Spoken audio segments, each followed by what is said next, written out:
Assalamualaikum warahmatullahi wabarakatuh. Selamat sore. Badan kekar, umurnya tua. Bawa pedang, bukanlah petani. Apa kabar pemirsa semua? Selamat datang di acara kami.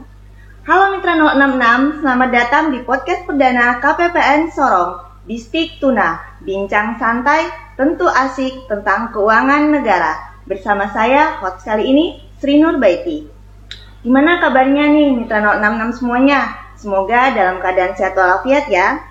Di episode perdana kali ini, saya sudah ditemani narasumber kita. Beliau adalah Kepala Seksi Pencairan Dana KPPN Sorong yang baru. Baru mau 2 tahun Pak ya? Baru mau 2 tahun, betul Mas Ri. Dia adalah Bapak Masudi Adi Nugroho, yang biasa disapa Pak Masudi. Assalamualaikum warahmatullahi wabarakatuh Pak. Waalaikumsalam warahmatullahi wabarakatuh. Gimana kabarnya Pak? Alhamdulillah sehat, baik. Alhamdulillah. Silakan Pak disapa dulu Mitra 066 kita. Halo Mitra 066, apa kabar? Semoga selalu sehat dan selalu semangat menghadapi hari-hari dan menjalankan tugas yang ada selama ini. Oh iya Pak Masudi, saya dengar-dengar ada isu terhot nih yang ada di KPPN Sorong. Iya. Baik. Dalam waktu dekat ini, kalau yang berkaitan dengan pencairan dana pasti berkaitan dengan cuan Pak ya? Betul. Iya Pak. Kira-kira apa nih Pak isu terhot yang bakal segera bisa dicairkan di KPPN Sorong? Silakan Pak. Baik. Kalau untuk isu yang strategis, bukan isu strategis namanya, isu yang hot ya. Iya, isu Pak. yang hot di dalam waktu dekat ini di wilayah Papua Barat Daya khususnya bagi Mitra 066, yaitu tentang cairnya gaji 13. Di bulan apa Pak? Gaji 13 akan cair di awal bulan Juni. Wah, asik banget ya Mitra 066 sekalian.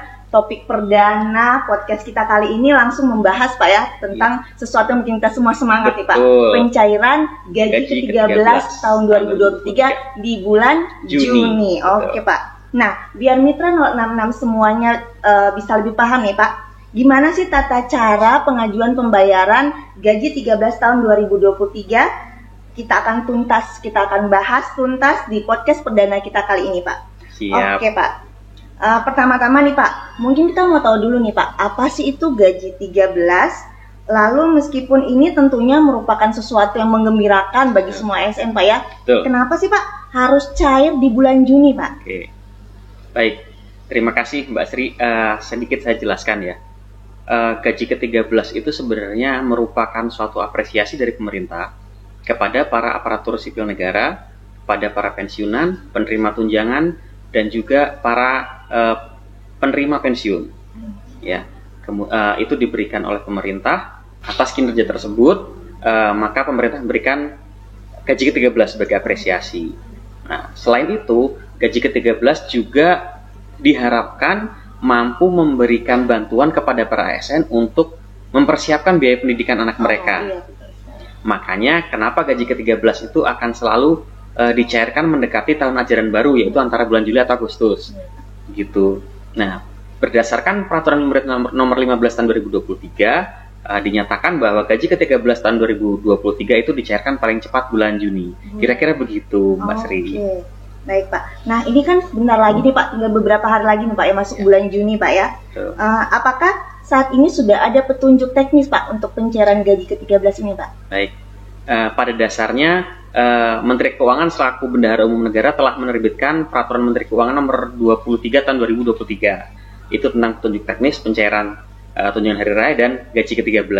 Simpelnya seperti itu. Kemudian sudah ditindaklanjuti juga oleh Direktorat Jenderal Perbendaharaan selaku Kuasa Bun Pusat dengan menerbitkan nota dinas nomor ND4/PB/PB.2 tahun 2023. Itu sebagai petunjuk teknis pencairan gaji ke-13 tahun 2023. Lalu khusus untuk Mitra 066, KPPN Sorong telah menindaklanjuti juga dengan menerbitkan surat Kepala KPPN Sorong nomor S562/KPN.3302 tahun 2023 tanggal 23 Mei 2023. Seperti itu Mas Sri. Berarti petunjuk teknisnya sudah lengkap nih Pak ya, sudah sampai dari sekali. Kepala KPPN Sorong juga sudah menerbitkan ya Pak ya. Mitra 066 sudah tinggal melaksanakan eksekusi cair gaji ke-13. Oke, berarti Mitra 066 sekalian sudah bisa membuat SPM Pak ya? Nah, berdasarkan peraturan-peraturan tadi, SPM itu mulai bisa diajukan di tanggal 29 Mei. Jadi untuk saat ini baru masa-masa pra pengajuan, jadi persiapan, barangkali ada perubahan data pegawai, kemudian diajukan proses rekon gaji, lalu SPM-nya bisa diajukan di tanggal 29 Mei. Seperti itu. Berarti kalau rekon gaji dan pengajuan gaji 13-nya paling cepat ya Pak, diajukan Betul. Pada tanggal 29 Mei 29 Mei nanti. Ya. Berarti pencairan SP2D-nya dana ini bisa cair tanggal 1 Juni gitu Pak. Nah, untuk pencairannya untuk SPM yang diajukan tanggal 29 Mei sampai 31 Mei itu bisa dicairkan paling cepat di tanggal 5 Juni. 5 Juni. Ya. Setelah tanggal 5 Juni, termasuk tanggal 5 Juni juga tentunya ya, SPM yang dimasukkan di tanggal-tanggal tersebut akan diproses dengan mekanisme pengajuan SPM seperti biasa. Kira-kira seperti itu. Oke, sekarang kita ingin informasi lebih dalam lagi nih Pak. Apakah semua ASN berhak menerima gaji ke-13 ini Pak? Kemudian komponen apa saja sih Pak yang bisa dijadikan dasar untuk pembayaran gaji ke-13 ini Pak? Jadi untuk penerima gaji ke-13 ini ada 4 kategori ya Mbak Sri. Yang pertama adalah ASN yang terdiri dari PNS, kemudian prajurit TNI, anggota Polri, pejabat negara, P3K. Nah itu termasuk kategori aparatur negara ya, ASN. Kemudian ada juga pensiunan, lalu ada juga penerima pensiun, dan satu lagi itu adalah penerima tunjangan. Tapi dari kategori itu ada juga yang dikecualikan Mbak Sri. Jadi tidak semua ASN dapat gaji ke-13. Untuk ASN dan anggota TNI atau anggota Polri yang sedang melaksanakan cuti di luar tanggungan negara atau sedang bertugas di luar instansi pemerintah, baik di dalam dan di luar negeri, dan gajinya dibayarkan oleh instansi tempat yang bersangkutan bertugas, maka kepada ASN tersebut tidak diberikan hak gaji ke-13. Oh, seperti itu Pak ya? Iya. Wah, benar-benar kabar gembira Pak ya. Nah, untuk wilayah Papua Barat Daya sendiri nih Pak, kira-kira berapa sih Pak alokasi anggaran yang diperuntukkan untuk pembayaran gaji ke-13 ini Pak? Untuk wilayah Papua Barat Daya, yang mana merupakan Mitra 066 ya tentunya, alokasi gaji ke-13 untuk PNS yang dibayarkan gajinya melalui APBN disiapkan kurang lebih 39 miliar. 39. Untuk kurang lebih 10.000 ASN, anggota TNI, anggota Polri dari 110 satuan kerja Kementerian Lembaga Mitra 066. Wah, luar biasa Pak ya jumlahnya Pak ya. Nah, dari ungkapan Bapak tadi timbul pertanyaan baru nih Pak.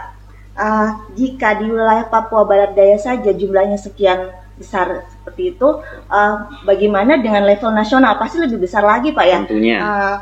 Nah, apakah pemerintah tidak berpikir Pak, untuk biaya sebesar itu hanya digunakan untuk gaji 13, kenapa tidak digunakan untuk memperbaiki perekonomian saja gitu Pak?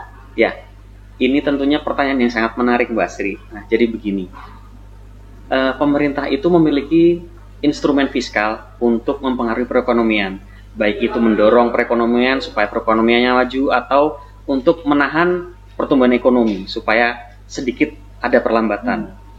Nah, salah satu instrumen fiskal tersebut adalah melalui kebijakan APBN. Nah, di mana di dalam kebijakan APBN tersebut dinyatakan juga ada belanja negara, dan belanja negara itu tersebut terdapat komponen belanja pegawai, di mana belanja pegawai juga terdiri dari gaji pokok, tunjangan, THR, termasuk gaji ke-13 ini. Nah, kenapa pemerintah kemudian mengambil kebijakan pemberian gaji ke-13?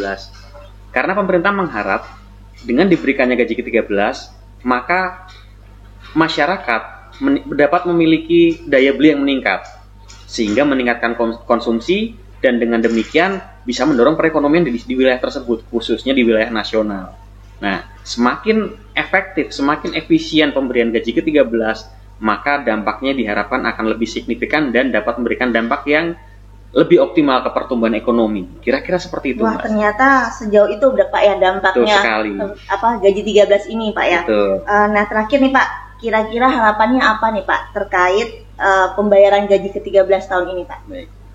Ya, karena kami sebagai penyalur ya istilahnya, harapan kami gaji ke-13 tahun ini khususnya di Mitra 066 dapat berjalan dengan lancar, kemudian sekaligus dapat memotivasi para ASN untuk dapat selalu meningkatkan kinerjanya. Kemudian secara makro, kami juga berharap bahwa gaji ke-13 ini tidak hanya dapat memberikan manfaat bagi para ASN, namun juga dapat membantu mendorong perekonomian khususnya di wilayah Papua Barat Daya. Amin, semoga terwujud Pak ya. Baik Amin. Pak, terima kasih Pak atas penjelasannya Pak. Terima kasih kembali Mbak Sri. Pokoknya Mitra 066 semuanya, kalau masih ragu atau ada pertanyaan, boleh datang ke KPPN Sorong. Kami siap membantu, kami siap melayani demi kelancaran pencairan gaji ke-13 tahun 2023. Dan tentunya semua layanan di KPPN Sorong ini gratis, Iya. tidak dipungut biaya apapun Pak ya. Betul.